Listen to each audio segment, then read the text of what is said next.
એટલે spiritual science એટલે સ્પિરિટને લગતું સાયન્સ, અંદર આત્મા છે.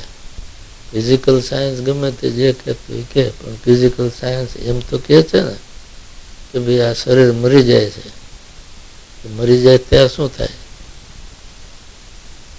તો એમ કે ડાક્ટર લોકો એમ કે ભાઈ હાર્ટ બંધ થઈ ગયું, શ્વાસોશ્વાસ બંધ થઈ ગયા, ચાલતા જ કેવી રીતે? તમારા વિજ્ઞાનથી ડાક્ટર આ શરીરને ધબકાવી દે. નહીં તો બાળક જન્મે એટલે તરત ડાક્ટરની જરૂર પડે.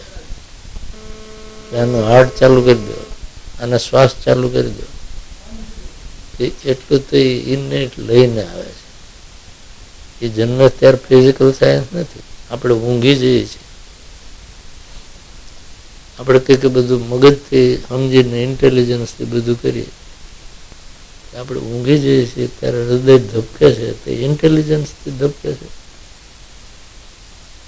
આપણે મનના વિચારથી ધબકાવીએ છીએ કે આમ થા, પછી આમ થા. Works automatically. એટલે કંઈક એવું ફોર્સ છે કે જેને વિજ્ઞાન જાણતું નથી. એ લોકો એમ તો કહે છે કંઈક લાઈફ ફોર્સ છે, આપણે એને આત્મા કહીએ કે જીવ કહીએ, પણ એ લાઈફ ફોર્સ તો છે ને. હવે એની પ્રેઝન્સ છે ને, તો મારી ને તમારી બધાની કિંમત છે ભાઈ. બધા કહે આવો ભાઈ, બેહો ભાઈ. ઉપર પેલો નીકળી ગયો તો પછી કોઈ કહે આવો ને બેહો, પડેલા વાહડા લાવીને બાંધીને લઈ જાય સમસાને.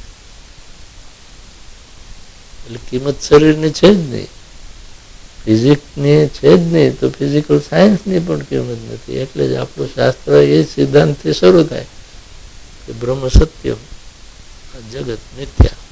આ દેખાય છે ને એ બધું સાવ મિથ્યા છે, કાંઈ ઉપયોગ નથી. નથી દેખાતું બ્રહ્મ એ સત્ય છે.